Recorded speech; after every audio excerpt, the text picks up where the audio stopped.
Dans cette vidéo, je vais rapidement vous exposer le fonctionnement du statut de travailleur et travailleuse occasionnelle du bâtiment et vous expliquer pourquoi j'ai choisi de travailler avec ce statut afin de réaliser mes chantiers.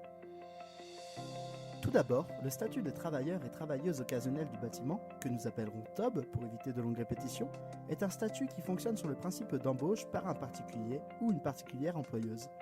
De la même manière qu'une embauche dans le cadre du CESU, je deviens donc salarié de mon ou ma cliente jusqu'à la fin de ma mission. Pour cela, je signe lors de mon embauche un CDD d'usage, dit CDDU, qui déterminera les conditions, la durée et la rémunération de mon travail, et qui cessera dès la fin de mon chantier. Les avantages pour vous comme pour moi sont nombreux. Tout d'abord, ce qui pour vous fera vite une différence est la réduction du coût de mon embauche en comparaison de celle d'une auto-entreprise ou d'une société. Étant moi-même seulement salarié, j'engage énormément moins de frais bancaires ou d'assurance professionnelle. En conséquent, les coûts pour vous diminuent, du fait que je n'ai quasiment aucun frais à engager pour le fonctionnement de mon statut.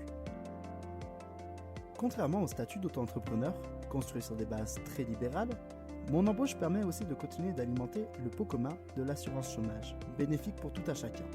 Cela m'offre aussi la possibilité d'entrer dans une forme d'intermittence de l'emploi, me permettant quotidiennement de développer mes autres projets personnels, qu'ils soient artistiques, associatifs ou formatifs. Ce statut de TOB me permet également de cotiser convenablement à la retraite, à l'instar du statut d'auto-entrepreneur qui est conditionné à une validation de trimestre en fonction du rendement. Le seul inconvénient de mon statut est que je n'offre pas à mes clients de garantie décennale. Mais il faut savoir qu'en France, une garantie décennale ne couvre une réalisation que 10 années. Or, même la pire des réalisations tiendra debout 10 ans. Dans le cas d'une embauche de TOB, la responsabilité du chantier repose sur l'employeur. De la même manière que lorsque l'on fait quelques travaux chez soi. Cela nécessite donc un véritable rapport de confiance entre vous et moi vis-à-vis de mon travail. Ce point peut paraître négatif, mais permet aussi un rapport plus sain sur le chantier et implique une véritable application de ma part que n'auront pas toutes les sociétés. Vous l'aurez compris, pour les deux parties d'une telle embauche, les bénéfices se révèlent autant sur le plan économique que social et éthique. Un dernier point positif pour les personnes concernées. Les particuliers et particulières employeuses en possession d'une carte d'invalidité, âgées de 70 ans ou plus, ayant un enfant ouvrant droit au complément d'allocation d'éducation spéciale, AES, titulaire d'une allocation compensatrice pour tierces personnes, et dans de nombreuses autres situations détaillées sur la notice explicative pour la déclaration d'employeur, que je vous mets en lien dans la description de la vidéo, vous pouvez faire la demande d'exonération des cotisations patronales de sécurité sociale liées à l'embauche. Ce qui pour les personnes concernées permettra de réduire encore plus les coûts de mon travail. Pour la partie déclarative de l'embauche, le processus est très simplement expliqué sur le site de l'URSSAF. Vous devez déclarer votre salarié auprès de l'URSSAF de son lieu d'activité dans les 8 jours suivant son embauche. L'URSSAF ouvrira un compte cotisant catégorie employeur occasionnel.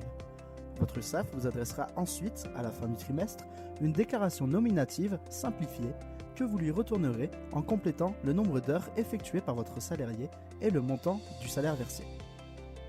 À partir de celle-ci, l'URSSAF calculera les cotisations dues et vous fera connaître le montant des cotisations à régler. Bien entendu, pour limiter au maximum votre charge administrative, je vous fournis tous les documents types et fiches déclaratives à remplir au moment de l'embauche, et reste à votre disposition pour vous aider et répondre à vos questionnements pour toutes vos démarches auprès de l'URSSAF. Mais rassurez-vous, la partie déclarative d'une telle embauche prend honnêtement très peu de temps.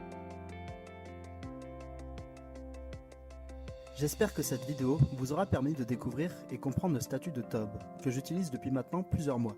Je reste bien entendu disponible pour tous vos questionnements liés à ce statut, ainsi que pour vos réalisations et tous vos chantiers de rénovation, construction et entretien liés à la charpente. Vous retrouverez mon mail ainsi que mon téléphone dans la rubrique Contact de mon site internet. J'informe également au passage que je peux être amené à travailler sur quelconque petit bricolage dans le cadre d'une embauche en CESU, statut assez similaire mais bien plus connu, et dont je vous laisse également quelques liens de documentation dans la description de la vidéo. Bon projet à vous, et à bientôt.